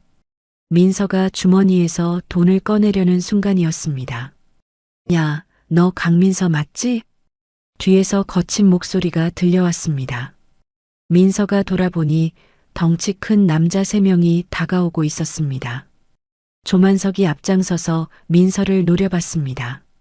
누구세요? 민서가 불안해하며 뒤로 물러섰습니다. 우리랑 잠깐 가야겠어. 조만석이 민서의 팔을 거칠게 잡았습니다. 놓아주세요. 도와주세요. 민서가 소리쳤지만 늦은 시간이라 사람들이 별로 없었습니다. 조직원들이 민서를 검은색 승합차로 끌고 갔습니다. 민서가 차 안에서 몸부림쳤지만 소용없었습니다. 1시간 후 경기도 외곽에 버려진 공장에 도착했습니다. 녹슨 철판들과 깨진 유리창들이 을씨년스러운 분위기를 자아냈습니다. 조만석이 민서를 의자에 묶으며 말했습니다. 가만히 있어. 곧 너 아버지한테 영상 하나 보낼 거야. 제 아버지는 돌아가셨어요. 민서가 억울해하며 소리쳤습니다. 강태준 말이야, 이 바보야. 조만석이 비웃으며 휴대폰을 꺼냈습니다. 대한그룹 회장실에서 태준이 늦은 회의를 마치고 있었습니다. 갑자기 휴대폰에 동영상 메시지가 도착했습니다. 태준이 동영상을 재생하자 의자에 묶인 민서의 모습이 나타났습니다. 회장님, 동남아 사업 포기하세요. 안 그러면 이해가 어떻게 될지 몰라요. 조만석의 목소리가 화면 너머로 들려왔습니다. 태준이 급히 김대철에게 전화를 걸었습니다. 대철아, 민서가 납치됐어. 지금 어디 계십니까? 회사야. 신성그룹 놈들이 민서를 데려갔어. 태준의 목소리에 다급함이 묻어났습니다. 이사회 회의실에서 긴급회의가 열렸습니다. 이사들이 심각한 표정으로 모여 앉았습니다. 회장님, 한거지 소녀 때문에 회사 전체를 위험에 빠뜨릴 순 없습니다. 상무 한 명이 단호하게 말했습니다. 그 아이는 내 딸이야. 태준이 주먹을 테이블에 내리치며 외쳤습니다. 그래도 회사가 먼저입니다. 주주들을 생각해야죠. 다른 이사가 냉정하게 말했습니다. 한편 강남의 집에서 현우가 부모의 심각한 대화를 우연히 듣게 됐습니다. 그 아이가 정말 위험에 빠졌다고? 수진이 걱정스러운 표정으로 물었습니다. 응, 신성그룹에서 보낸 놈들이 데려간 것 같아. 태준이 머리를 감싸쥐며 대답했습니다. 현우가 문틈으로 부모의 모습을 지켜봤습니다. 아버지가 이렇게 괴로워하는 모습을 본 적이 없었습니다. 아버지가 정말 많이 힘들어 하시네. 현우가 중얼거리며 자신의 방으로 돌아갔습니다. 현우가 대학 선배들에게 전화를 걸기 시작했습니다. 형, 저 좀 도와주세요. 급한 일이 생겼어요. 무슨 일인데? 격투기 동아리 선배가 물었습니다. 제 누나가 납치됐어요. 현우의 목소리에 진심이 담겨 있었습니다. 경찰에 신고는 했어? 그럴 수 없는 상황이에요. 제발 도와주세요. 현우가 간절하게 부탁했습니다. 버려진 공장에서 민서가 조만석에게 물었습니다. 왜 저를 데려온 거예요? 너 아버지가 우리 회장님 사업을 방해하고 있거든. 조만석이 담배를 피우며 대답했습니다. 전 아무것도 모르는데요. 모르든 말든 상관없어. 너는 그냥 미끼야. 조만석이 차갑게 말했습니다. 그때 공장 밖에서 자동차 소리가 들렸습니다. 신성그룹 회장 이정훈이 직접 나타났습니다. 이정훈이 공장 안으로 들어와 민서를 내려다봤습니다. 이 아이가 강태준의 딸이라고? 네, 회장님. 조만석이 고개를 숙이며 대답했습니다. 17년 동안 숨겨둔 딸이군. 강태준도 약점이 있었네. 이정훈이 비웃으며 말했습니다. 잠시 후 태준이 혼자 공장에 나타났습니다. 이정훈이 태준을 맞으며 악독한 웃음을 지었습니다. 오랜만이야, 강태준. 민서는 어디 있어? 태준이 주변을 둘러보며 물었습니다. 걱정 마. 안전한 곳에 있어. 조건만 들어주면 보내줄게. 이정훈이 여유롭게 말했습니다. 무슨 조건이야? 동남아 사업에서 완전히 손을 떼. 그리고 다시는 우리 영역에 발 들이지 마. 이정훈의 목소리에 도끼가 서려 있었습니다. 그때 공장 뒤쪽에서 현우와 선배들이 몰래 잠입하고 있었습니다. 현우가 손짓으로 신호를 보냈습니다. 갑자기 공장 안에서 난투극이 벌어졌습니다. 조만석이 쇠파이프를 들고 현우를 향해 휘둘렀습니다. 현우야. 민서가 소리쳤습니다. 현우가 민서를 보호하려다 머리에 심한 타격을 받고 쓰러졌습니다. 피가 바닥에 떨어지며 퍼져나갔습니다. 언론 보도가 절정에 달한 일주일 후 민서가 기자회견장에 나타났습니다. 수십 명의 기자들이 카메라를 들이대며 플래시를 터뜨렸습니다. 저는 강태준 회장님과 아무런 관계가 없습니다. 민서가 마이크 앞에서 단호하게 말했습니다. 그럼 왜 회장님을 구해주셨나요? 한 기자가 질문을 던졌습니다. 시민으로서 당연한 일을 했을 뿐입니다. 혈연관계라는 추측은 완전히 잘못된 것입니다. 민서가 침착하게 대답했습니다. 기자회견이 끝난 후 태준이 민서를 찾아갔습니다. 고시원 앞 좁은 골목에서 두 사람이 마주 섰습니다. 왜 거짓말을 했어요? 태준이 안타까운 표정으로 물었습니다. 거짓말이 아니에요. 저희는 정말 남남이에요. 민서가 고개를 돌리며 말했습니다. DNA 검사를 해봤어요. 99.97% 일치했어요. 태준이 검사 결과지를 꺼내 보였습니다. 민서가 결과지를 보고도 고개를 저었습니다. 그래도 소용없어요. 제가 있으면 회장님 가정이 망가져요. 그건 내가 결정할 일이야. 태준이 민서의 어깨에 손을 올렸습니다. 아니에요. 현우 씨가 저 때문에 다쳤잖아요. 민서의 눈에 눈물이 맺혔습니다. 병원에서 현우가 깨어나 수진과 대화하고 있었습니다. 어머니, 민서 누나는 어디 있어요? 현우가 붕대를 감은 머리를 들며 물었습니다. 누나라니? 무슨 말이야? 수진이 놀라며 반문했습니다. 저를 구해주려다가 다친 분이에요. 정말 용감했어요. 현우가 진심 어린 표정으로 말했습니다. 현우야. 어머니, 제가 그동안 너무 잘못 생각했나 봐요. 현우가 부끄러워하며 고백했습니다. 수진이 현우의 손을 잡으며 깊은 생각에 빠졌습니다. 민서가 자신의 아들을 구해준 일이 마음에 계속 걸렸습니다. 강가에 있는 윤희의 묘소에서 태준과 민서가 함께 성묘했습니다. 태준이 윤희의 묘비 앞에 꽃을 놓았습니다. 윤희야, 미안해. 17년 동안 몰라서 정말 미안해. 태준이 무릎을 꿇으며 말했습니다.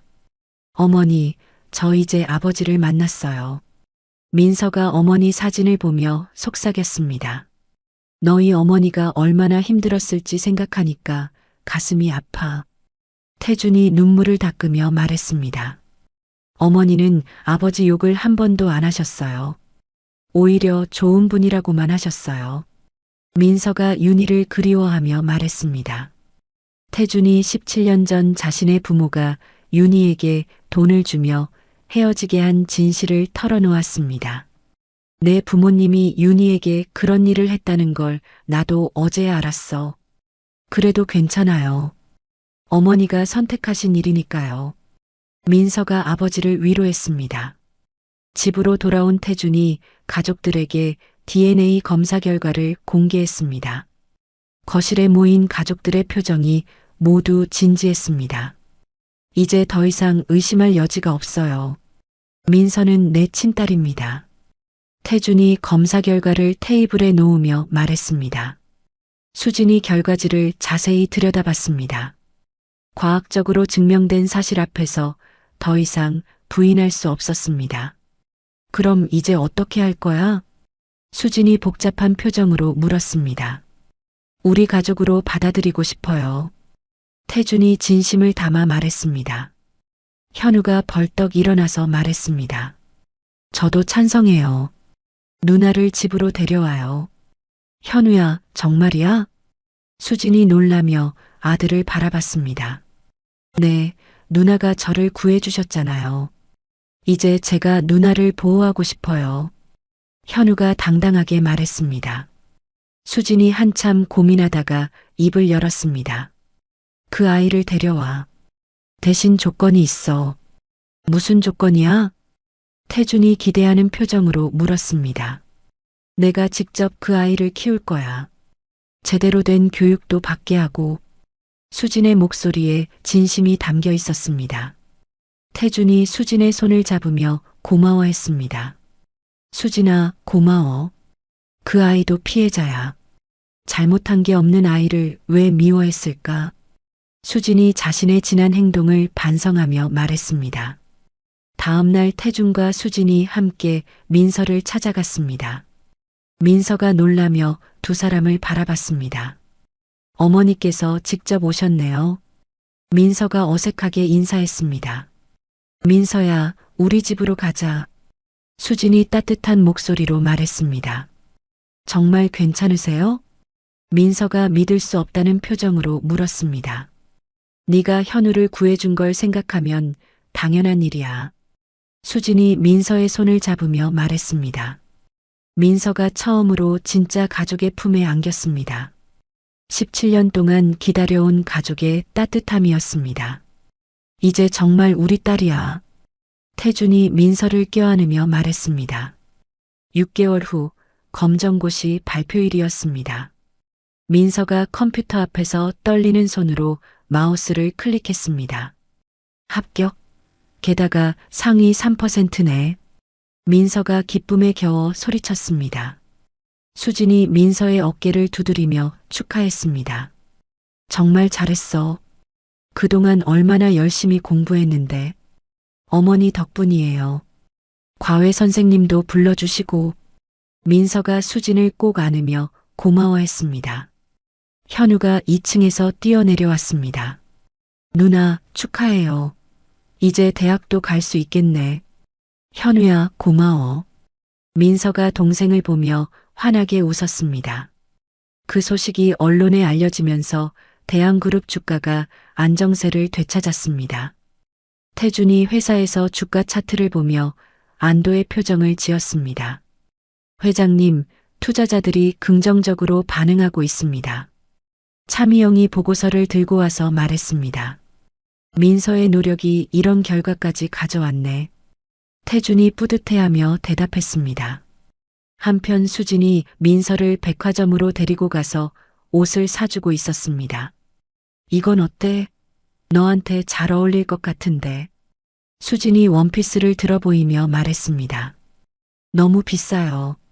이런 걸 제가 입어도 될까요? 민서가 조심스럽게 물었습니다. 당연히 입어야지. 이제 우리 딸인데. 수진이 민서의 머리를 쓰다듬으며 말했습니다. 민서가 거울 앞에서 새 옷을 입어봤습니다. 거지 소녀였던 과거의 모습은 온데간데 없었습니다. 어머니, 정말 꿈 같아요. 민서가 거울 속 자신을 보며 말했습니다. 저녁 시간에 가족들이 함께 식사하고 있었습니다. 따뜻한 분위기 속에서 웃음소리가 끊이지 않았습니다. 민서야, 대학은 어디로 갈 생각이야? 태준이 물었습니다. 서울대 경영학과에 지원해보고 싶어요. 경영학과?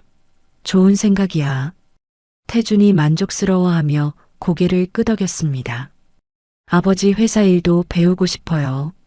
언젠가 도움이 되고 싶거든요. 민서의 진심 어린 말에 태준의 마음이 따뜻해졌습니다. 천천히 하자. 아직 시간이 많아. 현우가 민서와 함께 공부하며 말했습니다. 누나, 이 문제는 이렇게 풀면 돼요. 현우야, 너무 고마워. 네가 도와주니까 훨씬 쉬워. 민서가 동생을 고마워하며 말했습니다. 두 남매의 모습을 지켜본 수진이 흐뭇한 표정을 지었습니다. 태준이 서울대학교에 특별 장학금을 기부했습니다.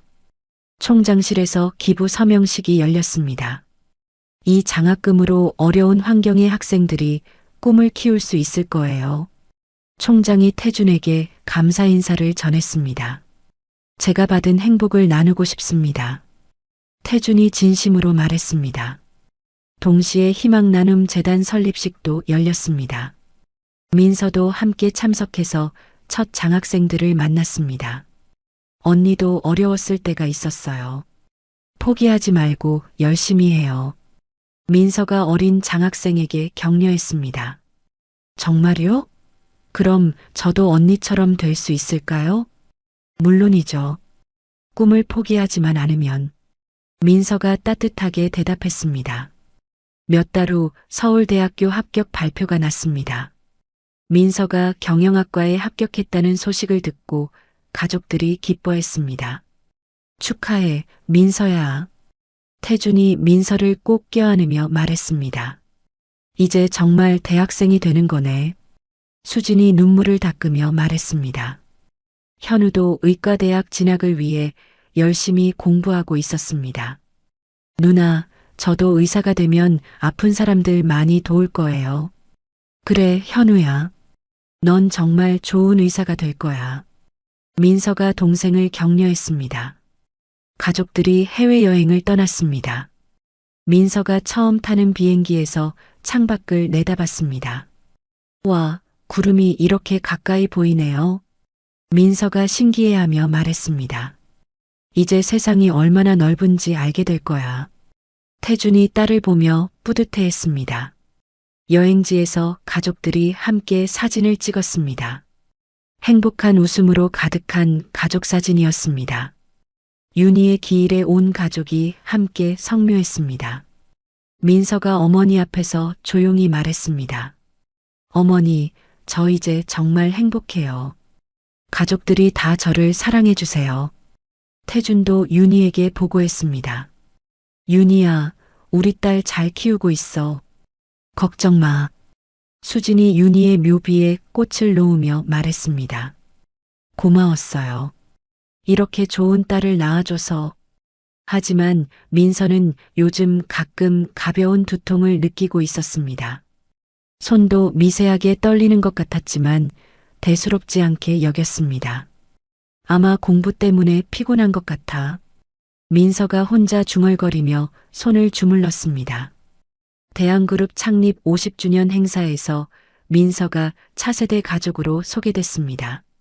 많은 사람들이 박수를 치며 민서를 환영했습니다. 앞으로 더욱 발전하는 대한그룹이 되겠습니다. 태준이 무대에서 포부를 밝혔습니다. 민서가 무대에서 인사했습니다. 가족들의 사랑으로 이 자리에 설 수 있게 됐습니다.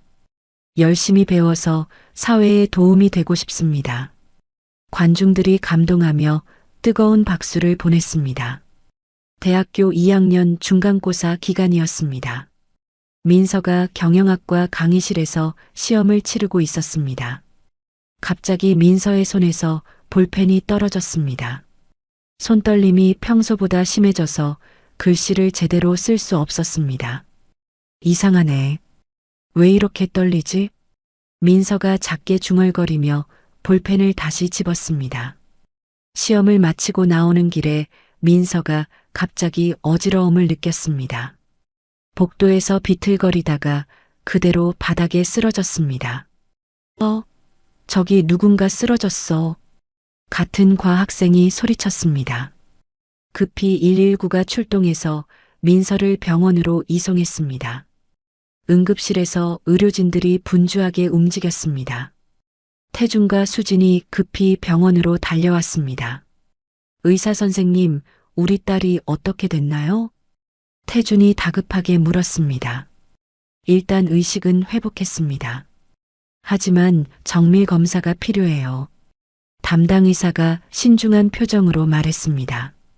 현우도 대학교에서 급히 달려와 가족들과 함께 기다렸습니다. 누나가 괜찮겠죠? 현우가 불안해하며 물었습니다. 괜찮을 거야. 그냥 피곤해서 그런 거겠지. 수진이 아들을 위로했습니다. 하지만 정밀 검사 결과는 충격적이었습니다.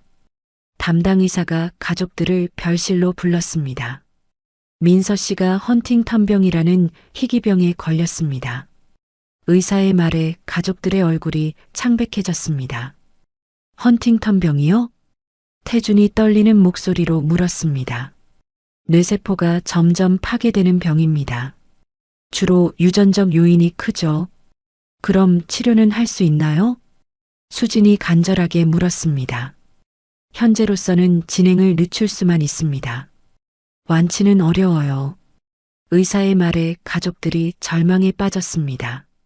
민서가 병실에서 혼자 창밖을 바라보고 있었습니다. 자신의 병에 대해 이미 의사로부터 들었습니다. 어머니도 이 병 때문에 고생하셨구나. 민서가 윤희를 떠올리며 눈물을 흘렸습니다. 태준이 병실로 들어와 민서 옆에 앉았습니다. 아빠, 저 때문에 가족들이 힘들어하는 것 같아요. 민서가 미안해하며 말했습니다. 무슨 소리야? 우린 가족이잖아. 태준이 딸의 손을 꼭 잡으며 말했습니다. 하지만 이 병은 점점 심해진다고 했어요. 그래도 포기하면 안 돼. 반드시 방법이 있을 거야. 태준이 굳은 의지로 말했습니다. 며칠 후 민서가 몰래 짐을 싸서 집을 나가려 했습니다. 현우가 그 모습을 발견하고 막아섰습니다. 누나, 어디 가려고 해요? 현우야, 나는 이제 가족들한테 짐이 될 뿐이야. 민서가 눈물을 흘리며 말했습니다. 그런 소리 하지 마세요. 우리가 함께 이겨낼 거예요. 현우가 민서의 가방을 빼앗으며 말했습니다. 현우야, 너는 의사가 될 꿈이 있잖아. 나 때문에 포기하면 안 돼. 누나 때문에 의사가 되고 싶어진 거예요. 누나 같은 환자들을 도우려고요. 현우의 진심 어린 말에 민서가 감동했습니다. 수진이 민서를 위해 전국의 병원을 찾아다녔습니다. 유명한 의사들을 만나서 상담을 받았습니다. 교수님, 정말 치료 방법이 없나요? 수진이 절절하게 부탁했습니다. 해외에서 실험적 치료를 하는 곳이 있긴 합니다. 어디든지 좋으니까 알려주세요. 수진이 간절하게 말했습니다. 태주는 전 세계 의료진들에게 연락을 취했습니다. 미국의 유명한 병원들과 연결되어 상담을 받았습니다. 스위스에서 새로운 유전자 치료법을 개발하고 있습니다. 해외 의료진이 희망적인 소식을 전했습니다. 비용은 얼마든지 상관없습니다. 태준이 단호하게 말했습니다. 그 사이 언론에서 민서의 병이 알려졌습니다. 대한그룹 주가가 다시 하락세를 보였습니다. 이사회에서 걱정스러운 목소리들이 나왔습니다. 회장님, 후계 계획을 다시 생각해 보셔야 할 것 같습니다. 한 이사가 조심스럽게 말했습니다. 그런 걱정은 하지 마세요. 민서는 반드시 나을 거예요. 태준이 확신에 찬 목소리로 대답했습니다. 신성그룹의 새 회장 이승현이 이 기회를 놓치지 않았습니다. 주주들에게 대한그룹 인수를 제안하기 시작했습니다. 불확실한 미래보다는 안정적인 경영이 필요합니다. 이승현이 주주들을 설득했습니다. 하지만 태준은 흔들리지 않았습니다. 회사보다 딸이 더 중요해. 태준이 수진에게 말했습니다. 당신 정말 회사를 포기할 생각이야? 민서만 살릴 수 있다면 뭐든지 할 거야. 태준의 각오가 확고했습니다. 민서의 병세가 점점 악화되어 보행에도 어려움이 생겼습니다. 가끔 말하는 것도 힘들어했습니다. 아빠, 저 정말 괜찮아질까요? 민서가 불안해하며 물었습니다. 당연하지. 아빠가 반드시 널 낫게 해줄 거야. 태준이 딸을 꼭 안으며 약속했습니다.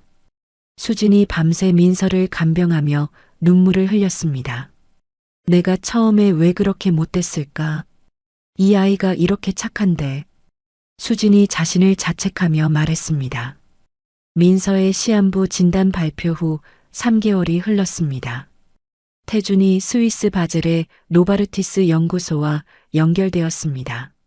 마틴 박사님, 제발 우리 딸을 도와주세요. 태준이 화상통화로 간절하게 부탁했습니다. 실험적 치료라서 위험할 수 있습니다. 그래도 하시겠습니까? 마틴 박사가 신중하게 물었습니다.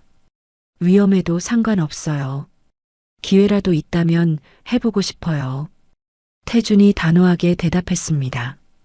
일주일 후 가족 모두가 스위스로 떠났습니다. 공항에서 민서가 휠체어에 앉아 있었습니다. 누나, 거기서 꼭 나을 거예요. 현우가 민서의 손을 잡으며 격려했습니다. 현우야, 너는 한국에서 공부해야지. 아니요. 저도 같이 갈 거예요. 휴학할게요. 현우가 결연하게 말했습니다. 스위스에 도착해서 바로 병원으로 향했습니다. 마틴 박사가 가족들을 맞이했습니다. 민서 씨, 힘든 치료가 될 거예요. 준비되셨나요? 마틴 박사가 친절하게 물었습니다. 네, 준비됐어요. 민서가 용기 있게 대답했습니다. 치료가 시작되자 민서는 하루에 수십 번의 주사를 맞아야 했습니다.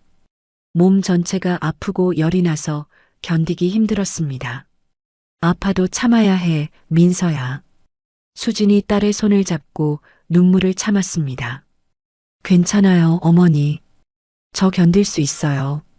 민서가 아픔을 참으며 웃어 보였습니다. 현우가 병원 근처에서 한국 음식 재료를 구해왔습니다. 누나, 어머니가 미역국 끓여주셨어요. 고마워, 현우야. 한국 음식이 그렇게 그리웠어. 민서가 감동하며 국물을 마셨습니다. 태주는 한국과 스위스를 오가며 회사 일과 치료비를 감당했습니다. 매일 밤 민서의 병실에서 함께 잠들었습니다. 아빠, 회사는 괜찮아요? 민서가 걱정스럽게 물었습니다. 회사보다 네가 더 소중해. 걱정하지 마. 태준이 딸의 이마에 입맞춤했습니다. 치료 3개월 후 놀라운 일이 일어났습니다. 민서의 손떨림이 줄어들기 시작했습니다. 박사님, 이게 정말 좋아지는 거예요? 수진이 믿을 수 없다는 표정으로 물었습니다. 네, 반응이 매우 좋습니다. 기대 이상이에요. 마틴 박사가 기쁜 표정으로 대답했습니다. 6개월 후 민서가 혼자서 걸을 수 있게 되었습니다. 복도에서 조심조심 발걸음을 옮겼습니다. 누나, 정말 걸을 수 있어요. 현우가 기뻐서 소리쳤습니다. 현우야, 고마워. 네가 옆에 있어줘서. 민서가 동생을 꼭 안았습니다. 한국에서 민서의 회복 소식이 전해지자 국민들이 기뻐했습니다. 대한그룹 주가도 다시 안정을 되찾았습니다. 회장님, 정말 다행입니다. 차미영이 주가 차트를 보여주며 말했습니다. 민서가 건강해지는 게 제일 중요해요. 태준이 안도의 표정으로 대답했습니다. 신성그룹의 이승현은 인수 계획이 실패하자 당황했습니다. 이렇게 될 줄 몰랐는데. 이승현이 부하 직원들에게 화를 냈습니다. 하지만 이미 늦었습니다. 여론도 대한그룹 편으로 돌아섰습니다. 1년 후 민서가 완전히 회복되어 한국으로 돌아왔습니다. 공항에 마중 나온 사람들이 박수로 환영했습니다. 민서 씨, 기분이 어떠세요? 기자가 질문했습니다. 가족들의 사랑으로 이겨낼 수 있었어요. 정말 감사해요. 민서가 환한 웃음으로 대답했습니다. 집에 돌아온 민서가 자신의 방을 둘러봤습니다. 모든 게 그대로 보존되어 있었습니다. 정말 집이 최고야. 민서가 침대에 누우며 행복해했습니다. 현우가 의과대학에서 희귀병 연구 동아리를 만들었습니다. 누나 덕분에 이런 공부를 하게 됐어요. 현우야, 넌 정말 훌륭한 의사가 될 거야. 민서가 동생을 자랑스럽게 바라봤습니다. 수진이 희귀병 환자 가족들을 위한 상담센터를 열었습니다. 같은 아픔을 겪은 가족들을 돕고 싶었습니다. 저희도 이런 시간을 겪었어요. 포기하지 마세요. 수진이 다른 가족들을 위로했습니다. 태주는 대한그룹 산하에 희귀병 연구소를 설립했습니다. 민서와 같은 환자들을 돕기 위해서였습니다. 이제 우리가 다른 사람들을 도울 차례야. 태준이 민서에게 말했습니다. 네, 아빠. 저도 열심히 도울게요. 민서가 밝게 대답했습니다. 복학한 민서가 대학교에서 희귀병 환자들을 위한 봉사활동을 시작했습니다. 자신의 경험을 바탕으로 다른 환자들을 격려했습니다. 저도 여러분과 같은 병을 앓았어요. 절대 포기하지 마세요. 민서가 환자들에게 희망을 전했습니다. 가족들이 모두 건강하고 행복한 모습으로 저녁 식사를 하고 있었습니다. 따뜻한 웃음소리가 집안에 가득했습니다. 정말 감사해요. 이런 가족이 있어서. 민서가 진심으로 말했습니다. 민서의 완전한 회복 후 2년이 흘렀습니다. 서울대학교 졸업식장에서 민서가 우수학생상을 받고 있었습니다. 강민서 학생, 축하합니다. 총장이 상장을 전해주며 말했습니다. 감사합니다. 가족들 덕분입니다. 민서가 관중석의 가족들을 바라보며 대답했습니다. 태준과 수진, 현우가 자랑스러운 표정으로 박수를 쳤습니다. 우리 딸 정말 잘했어. 수진이 눈물을 닦으며 말했습니다. 졸업 후 민서가 하버드 경영대학원 합격 소식을 가족들에게 전했습니다. 하버드에서 연락이 왔어요. 장학금도 받게 됐어요. 정말이야? 축하해. 현우가 기뻐하며 누나를 안았습니다. 태준이 민서에게 제안했습니다. 민서야, 하버드 가기 전에 우리 회사에서 일해보는 게 어때? 정말 좋아요. 현장 경험을 쌓고 싶었거든요. 민서가 눈을 반짝이며 대답했습니다. 대한그룹 인턴십 프로그램에서 민서가 일반 직원들과 함께 일했습니다. 회장 딸이라는 특혜 없이 똑같이 대우받았습니다. 민서 씨, 이 보고서 다시 작성해 주세요. 팀장이 엄격하게 말했습니다. 네, 알겠습니다. 민서가 성실하게 대답하며 다시 작업에 들어갔습니다. 직원들이 민서의 겸손한 태도에 감동했습니다. 회장님 딸인데도 정말 열심히 하시네요. 그러게요. 저희보다 더 일찍 와서 늦게 가세요. 동료들이 민서를 칭찬했습니다. 현우는 의과대학에서 최우수 성적을 유지하고 있었습니다. 희귀병 연구에 특별한 관심을 보였습니다. 교수님, 헌팅턴병 치료법 연구에 참여하고 싶습니다. 현우가 교수에게 부탁했습니다. 좋은 생각이야. 개인적인 경험이 있으니까 더 좋은 연구가 될 거야. 교수가 격려해줬습니다. 수진의 희망가족상담센터가 점점 유명해졌습니다. 전국에서 희귀병 환자 가족들이 찾아왔습니다. 수진 선생님, 저희도 희망을 가져도 될까요? 한 어머니가 절망적인 표정으로 물었습니다. 물론이에요. 저희 딸도 이겨냈어요. 포기하지 마세요. 수진이 따뜻하게 위로했습니다. 대한그룹이 사회적 기업으로 인정받기 시작했습니다. 매년 매출의 2%를 사회공헌에 투자했습니다. 회장님, 올해 사회공헌 평가에서 1등을 받았습니다. 차미영이 기쁜 소식을 전했습니다. 민서 덕분이야. 우리가 진짜 의미 있는 일을 하게 됐어. 태준이 뿌듯해하며 말했습니다. 신성그룹은 이승연의 무리한 경영으로 어려움을 겪고 있었습니다. 반대로 대한그룹은 꾸준히 성장했습니다. 이승연 회장이 사과문을 발표했습니다. 뉴스에서 신성그룹의 몰락 소식을 전했습니다. 윤희의 기일에 온 가족이 성묘했습니다. 민서가 어머니 묘비 앞에서 근황을 보고했습니다. 어머니, 저 이제 하버드에 가요. 정말 꿈만 같아요. 태준도 윤희에게 말했습니다. 윤희야, 우리 딸 정말 훌륭하게 컸어. 고마워. 수진이 꽃을 놓으며 말했습니다. 윤희 씨, 정말 좋은 딸을 키워주셔서 감사해요.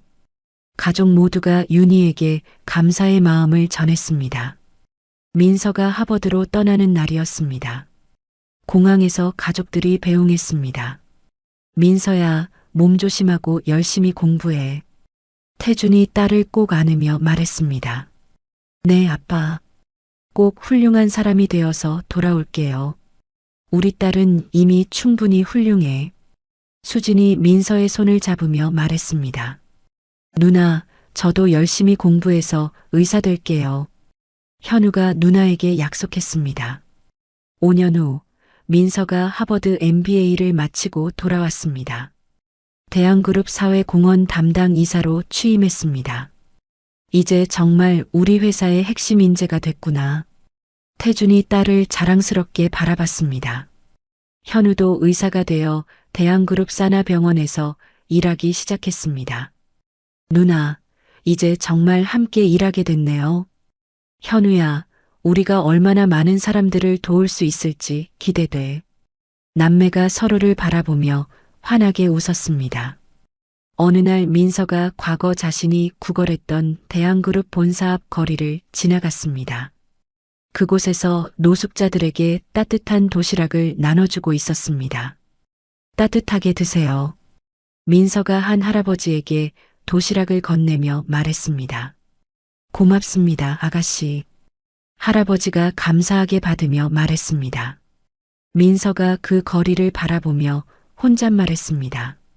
17년 전 그 위험한 밤이 있었기에 오늘의 행복한 가족이 있구나. 그때 태준이 뒤에서 다가왔습니다. 민서야, 뭘 생각하고 있어? 그냥 감사한 마음이에요. 모든 게 기적 같아요. 민서가 아버지를 보며 웃었습니다. 우리가 서로를 만난 게 진짜 기적이지. 태준이 딸의 어깨에 손을 올렸습니다. 저녁에 온 가족이 모여 식사했습니다. 따뜻한 웃음소리가 집안을 가득 채웠습니다. 정말 행복해요. 이런 가족이 있어서. 민서가 진심으로 말했습니다. 우리도 민서가 있어서 더 행복해. 수진이 딸을 바라보며 말했습니다. 마지막으로 가족들이 윤희의 묘소를 찾았습니다. 민서가 어머니에게 마지막 인사를 올렸습니다. 어머니, 저는 이제 정말 행복합니다. 걱정 마세요. 따뜻한 봄바람이 불어와 벚꽃잎들이 하늘하늘 날렸습니다. 행복한 가족의 새로운 시작을 축복하는 것 같았습니다. 17년 전 한겨울밤 운명이 엮어준 두 사람의 만남에서 시작된 이 이야기는 진정한 가족의 의미가 무엇인지 보여주었습니다. 혈연보다 더 깊은 사랑, 시련을 함께 이겨내는 힘, 그리고 서로를 위해 희생할 줄 아는 마음이야말로 진짜 가족을 만드는 것이겠죠.